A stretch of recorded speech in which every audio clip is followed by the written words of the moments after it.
This is March for Our Lives, DC.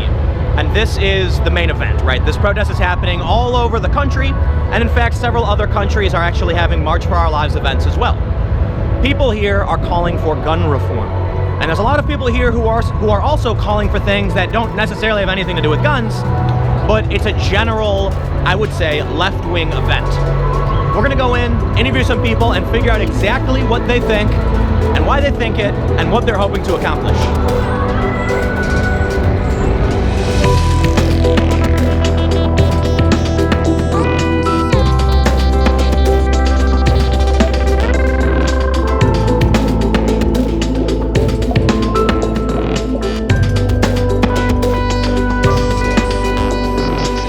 Before we get started, let me give a quick shout out to all of you guys. If you haven't already, hit that subscribe button for new videos every day at 4 p.m. And you can go to patreon.com/timcast to become a patron and help support my work. When you become a patron, you allow me to travel on the ground and bring you videos every day, so please consider giving at whatever level you feel comfortable today to support my journalism. Hopefully the audio isn't so bad, but do you want to just introduce yourself and explain what you guys are doing? Sure. My name is Campos. I'm the Executive Director of Common Defense, and I'm here with several groups, Vets for Gun Reform, Common Defense, and other veterans that are just sick and tired of corrupt politicians not doing their job. So we're here to support the youth-led movement. That's been really so inspiring. What are you hoping today will accomplish? Action. I think all of these folks coming out are sick and tired of inaction. I mean, how many mass shootings do we have to see in our nation, which we served for something better? How many of them do we have to see until politicians finally put people over profits?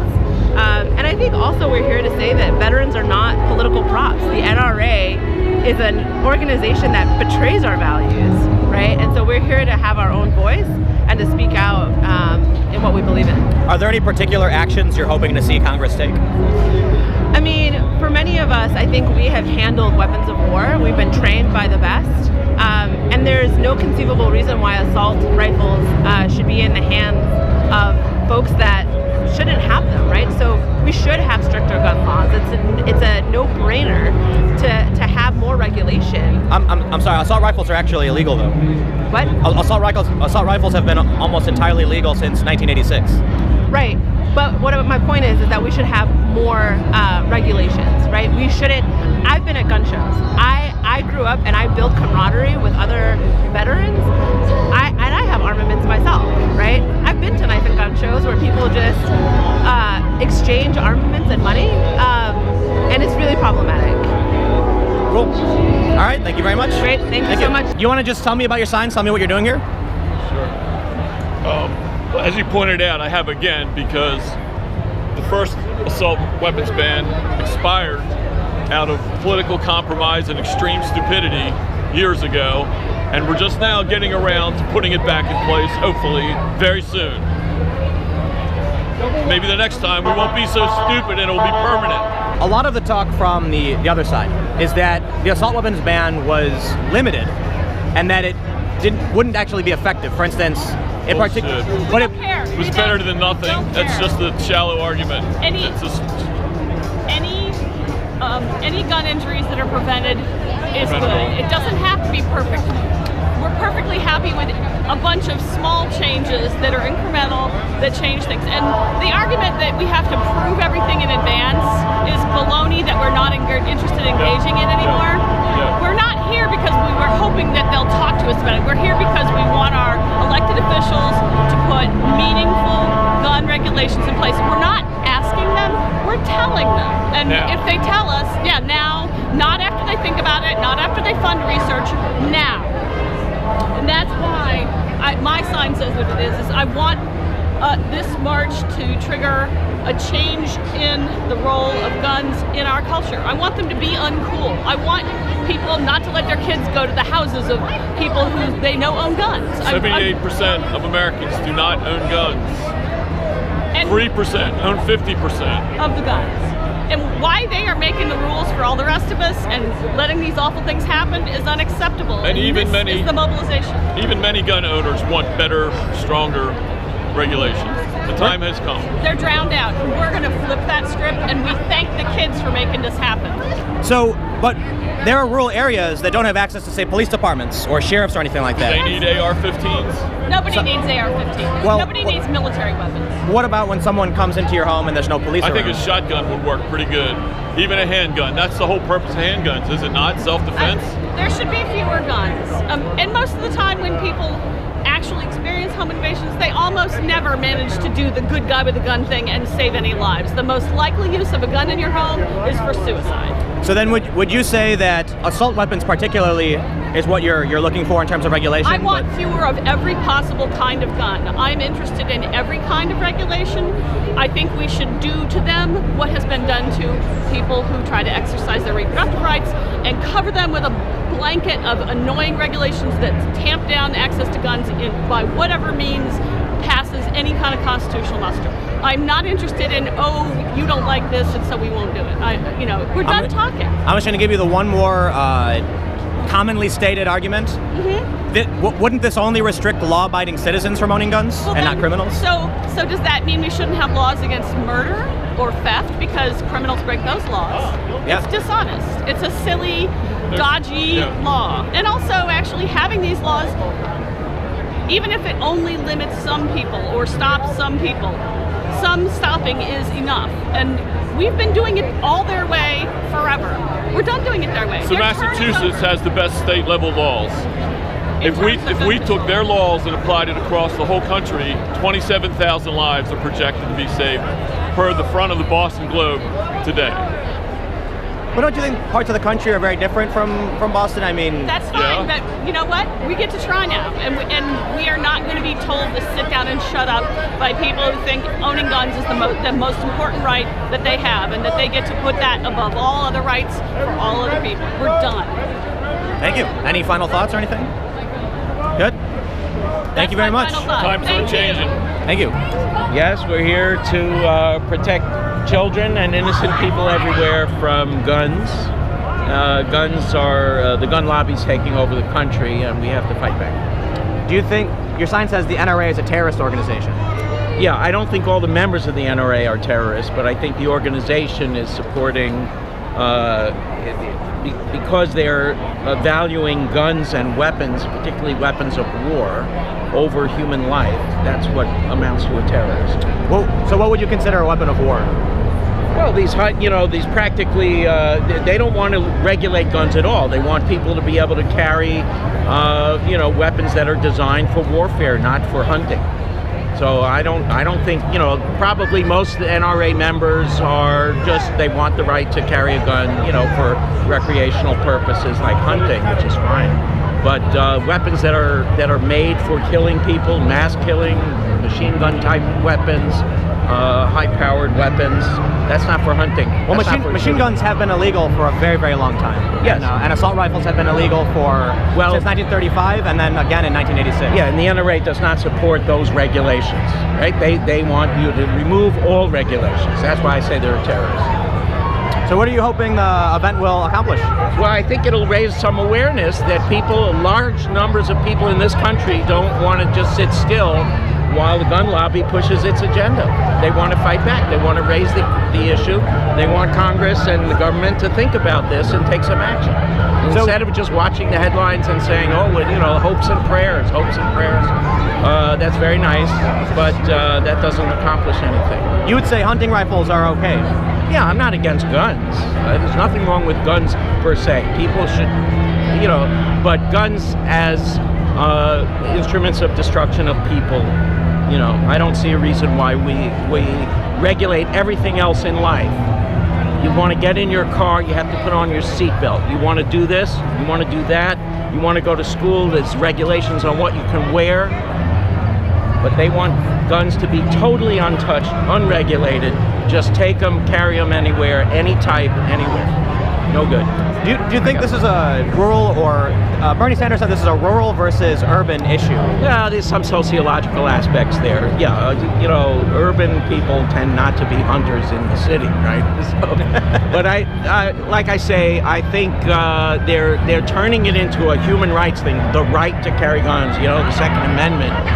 I don't think the idea here, I certainly wouldn't support any vision of that says, on the one hand, I wouldn't say you got to take guns away from everybody. On the other hand, the gun lobby, for reasons of profit, is fully funded by the people who sell guns and make millions selling guns. That's the other extreme, where they're saying, don't touch our right to push onto the market millions of guns and push it and turn it into an issue as if it's an us versus them. Anyone who wants to regulate guns, watch out, they're coming to take away your guns. No, it's regulation, it's common sense. It's safety for kids in schools, for God's sake. And who are you? Yes. Me? Yes, I'm a journalist. What's that? Journalist? Just a journalist for which one are you? I don't work for anybody anymore. I just have a social media presence, so YouTube, Twitter, Facebook. Oh, freelance. Okay. I'm trying not to be a dick. I'm trying not to single out anybody I think is obviously not going to know what's going on. And I just spoke with a woman who had a sign calling for a ban on assault rifles. Now what you guys need to know is that assault rifles are illegal. So an assault rifle is a weapon that is capable of selective fire, single burst or full auto. I am not a gun expert. I know very little about guns, but I did a Google search and I read about the basics to better understand what's going on. And I will say, I know very, very little, but at least that much. Now, assault weapons in the 90s referred to a detachable magazine and a pistol grip, among a few other things. It included high-capacity magazines and was typically seen as stopping these rifles that were semi-automatic, which means you pull the trigger once, one bullet comes out, another bullet enters the chamber, and in 2004, this expired. So there are a lot of people now saying they want to reinstate the ban on assault weapons. But as far as I can see, the latest iteration of the assault weapons ban would basically include majority of guns, even a Glock 9mm, a very common handgun used by law enforcement, that would fall under assault weapon. It would be a semi-automatic assault weapon and be illegal to possess. So, the woman I just spoke with wanted to ban assault rifles. Well, they're already banned. And she didn't want to go on camera because I'm nice to people and I'm not trying to make anybody look foolish or anything like that. So, I'm gonna get a couple more interviews and then give you my final assessment. It looks like you're carrying a pro-gun sign, but I think it might be facetious. No, it's not. It means if concealed carry is good enough for schools, it should be good enough for the halls of Congress. And they don't allow guns in the halls of Congress, right? No. So would you really be in favor of having concealed carry in the halls of Congress? Sure, because if that were to happen, Congress would do the right thing about gun control, because Congress would not want to live with the risk of being shot. You know, Congress is saying concealed carry is great for everywhere else, but not where we work. It's the hypocrisy. There's also a similar argument in that, for instance, I'm from Chicago. The politicians there have weapons and bodyguards, but they're also trying to restrict the guns from the average person. So it's a similar argument. How would you feel about that? Well, it's kind of a similar argument. It's like Wayne LaPierre, if you ever see him roaming the halls of Congress, he has like 4 bodyguards with him, head of the NRA, you know. So well, then he makes sure he's protected. But I would feel like then, if they did regulate firearms for average people, but they themselves were allowed to carry, that would kind of be, it's like the same argument, you see what I'm saying? Well, this is sort of facetious, because it's never going to happen, because there's no way Congress is going to allow any guns near them. Yeah, exactly. Same with the Supreme Court. Unless it's their guns. Right. Yeah. All right, man. Thank you very much. Have a good one. Do you just want to tell me what's going on? What are you doing here? Well, this is a chance to speak out in favor of reasonable gun control legislation. And that's what we want. What would you define as reasonable gun control? That's a really interesting question. It certainly means universal background checks. It certainly means nobody needs an AR-15 except a soldier on the front fighting. So that's 2 things. It certainly means handguns are much too prevalent in the United States. Too many handguns. We need to limit them to the no repeaters and maybe only to sportsmen and the police. So we need a major change, but the Congress is gutless. Mr. Trump is in the pocket of the NRA along with the majority up there. There's some good ones. What do you mean by repeater? That's a handgun that can hold a clip for about 20 shots. Okay, it's a Glock, I guess, or whatever. I'm not sure the name of it. You're saying people can't have multiple guns. Oh, that's another possibility. That would be another possibility. You know, Massachusetts has a death rate of about 5 people per 100,000 or something. They are the lowest state because they have state laws allowing the police to pull a gun away from a dangerous, mentally disturbed person. We don't even have that in most states.